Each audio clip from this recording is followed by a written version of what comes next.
बिहार के पटना में एक जगह है इंद्रपुरी। ये इंद्रपुरी इलाका थोड़ा सा सुनसान टाइप का रहता है। ये खाली खाली इलाका।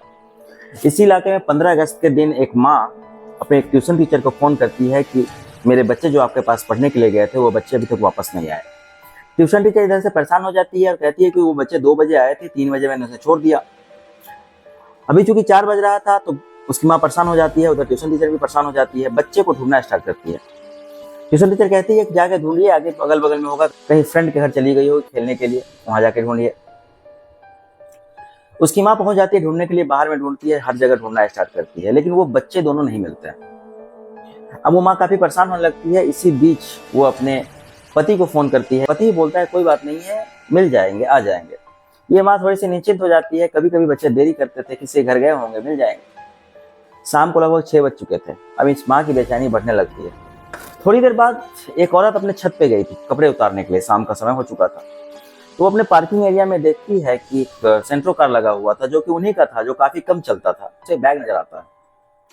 वो आती है, उस बैग को जाके देखती है और बैग के देखने के बाद तुरंत वो दरवाजा खोलती है और वो तुरंत उसी माँ को, उस औरत को फोन करती है कि आपके बच्चे मिल गए। उस माँ के चेहरे पे खुशी आ जाती है। वो इतना खुश हो जाती है और दौड़ते दौड़ते आती है अपने बच्चे से मिलने के लिए। लेकिन उसकी ये खुशी कुछ ही पलों का मेहमान रहता है उसके चेहरे पे। वो जब जैसे ही दौड़ के वहां पहुंचती है और देखती है तो दोनों बच्चे लगभग मर चुके थे। लगभग मैं इसलिए बोल रहा हूं कि एक बच्चे की मृत्यु तो उसी समय हो चुकी थी जिसका नब्ज नहीं चल रहा था, उसकी सांसें थम चुकी थी, और दूसरी एक बच्ची थी जिसकी सांसें चल रही थी, वो अभी तक जिंदा थी। उसे हॉस्पिटल ले जाना था। थोड़ी देर में ये मामला सोशल मीडिया के माध्यम से काफी वायरल हो जाता है, काफी लोगों के पास पहुंच जाता है और हल्ला मच जाता है।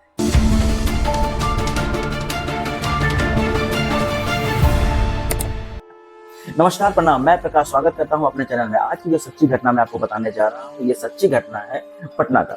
लेकिन पटना से पहले हम लोग चलेंगे समस्तीपुर। समस्तीपुर से ये कहानी की शुरुआत होती है। समस्तीपुर बिहार, वहां का एक गांव का एक रहने वाला गणेश साहब पेशे से मजदूरी करता था, पढ़ा लिखा कुछ नहीं था वो। लगभग 7 या 8 साल पहले उसकी शादी होती है किरण देवी से। किरण देखने में काफी खूबसूरत, अच्छी महिला, लेकिन वो भी पढ़ी लिखी नहीं थी। दोनों की शादी हो जाती है। दोनों में अच्छे खासे संबंध रहते हैं, पति पत्नी का बढ़िया। जिंदगी इन लोगों का बीत रहा था।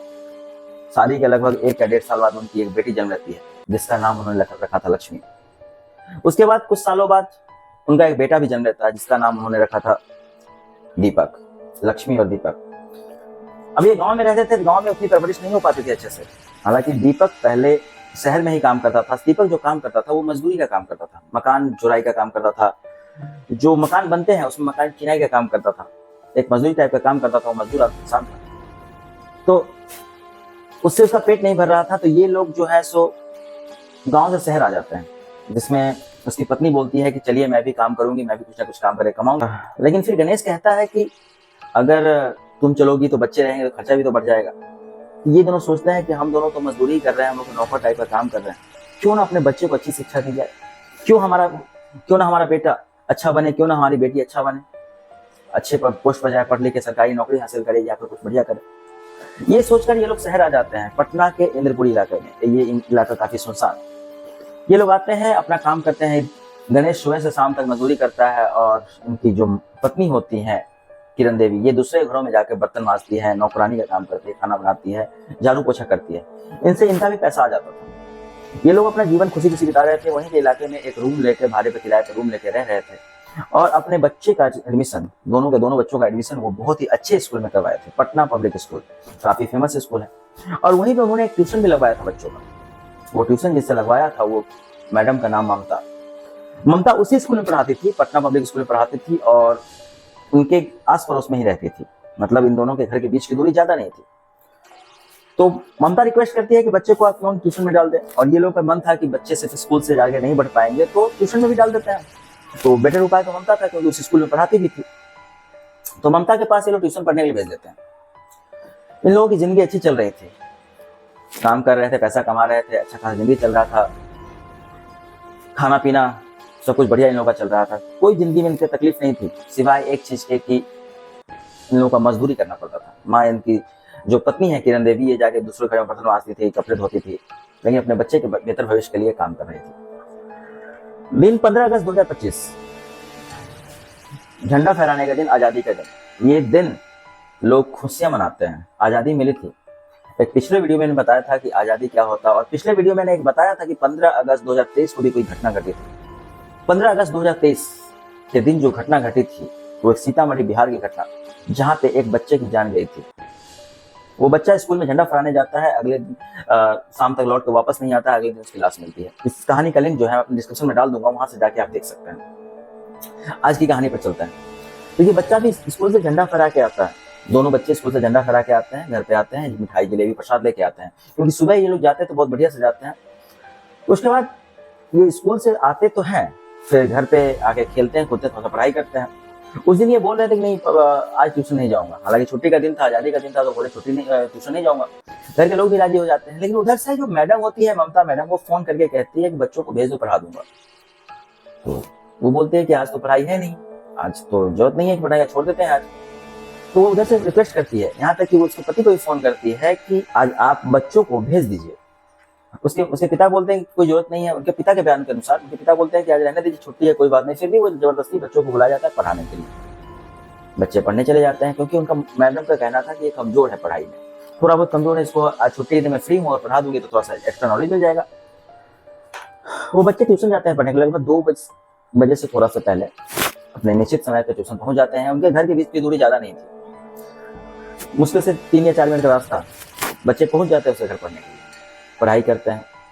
शाम हो जाती है, शाम के लगभग 4 बज जाते हैं। हालांकि बच्चे 3 बजे तक वापस आ जाना चाहिए था, लेकिन बच्चे पहुंचते नहीं है, शाम के लगभग 4 बज जाते। लगभग 2 घंटे ज्यादा बीत चुके थे, 4 बज चुके थे। तब वो माँ उस मैडम को फोन करती है, ममता।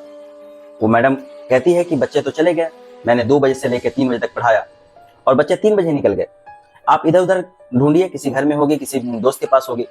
वो माँ अब सब घरों में ढूंढना स्टार्ट करती है, लेकिन उसकी बच्ची नहीं मिलती। हर घर में जाके पूछती है, हर जगह पे जाके पूछती है, जो भी मिलते हैं रास्ते पे उससे पूछते हैं। हालांकि ये इलाका काफी सुनसान था, कम लोग ही नजर आ रहे थे, फिर भी वो हर घर में जाके पता लगाती है, लेकिन उसके बच्चे नहीं मिल रहे थे।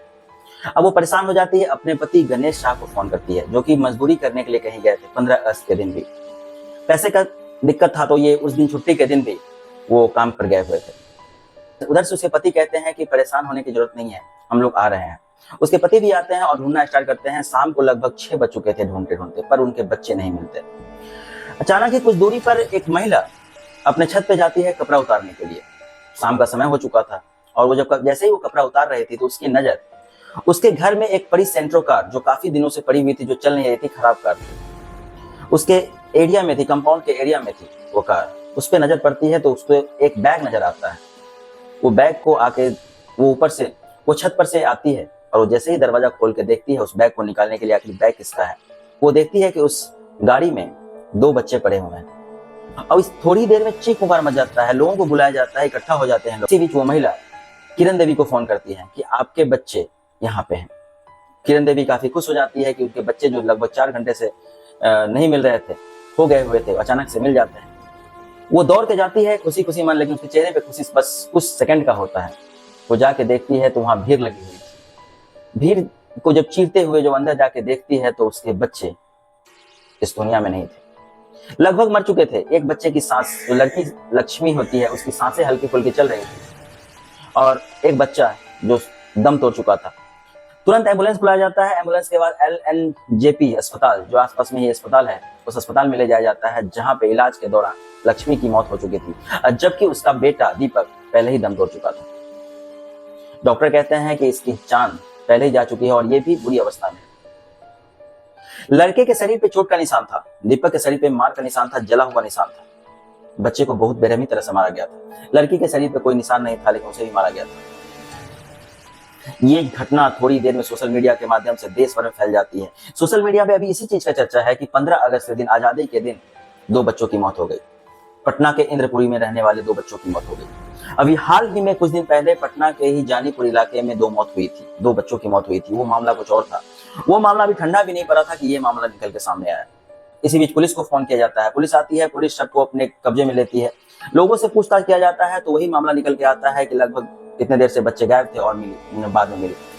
ट्यूशन टीचर का नाम आता है। घर वालों का आरोप है, उसके पिता का आरोप है कि जो भी किया उसके ट्यूशन टीचर ने किया। ट्यूशन टीचर ने इस बच्चों को मारा है।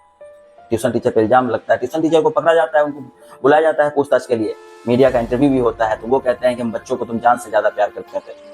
वो बच्चे यहाँ से चले गए 3 बजे, उसके बाद क्या हुआ मुझे पता नहीं, लेकिन अभी तक कोई सुराग नहीं मिला है। बस फैमिली के लोग उस महिला ट्यूशन टीचर ममता पे इल्जाम लगा रहे हैं, लेकिन क्या आरोप अभी तक साबित नहीं हुआ है। उन्होंने आरोप तो लगाया है ट्यूशन टीचर पे, लेकिन ट्यूशन टीचर ने भी अपना बयान दे दिया है कि नहीं, हमने कुछ नहीं किया, वो पढ़ने आई थी, पढ़ के चली गई। क्या है मामला क्या नहीं है, ये इसका अभी तक खुलासा नहीं हो पाया है। सबको पोस्टमार्टम के लिए भेज दिया है, पोस्टमार्टम का रिपोर्ट अभी तक आया नहीं है। जैसे ही पोस्टमार्टम का रिपोर्ट आएगा तो कुछ नया मामला सामने आएगा। पुलिस अपने कार्रवाई में लग चुकी है, पुलिस अपना बयान दे चुकी है कि जल्द से जल्द कातिलों को पकड़ लिया जाएगा। आगे पोस्टमार्टम रिपोर्ट के आने के बाद और बच्चे के कातिलों के बारे में कुछ भी पता चलता है तो इसका मैं नेक्स्ट वीडियो बना के आप लोगों के सामने पेश करूंगा। तब तक के लिए नमस्कार, प्रणाम। मेरे चैनल को लाइक करें, शेयर करें, सब्सक्राइब करें। बहुत बहुत धन्यवाद।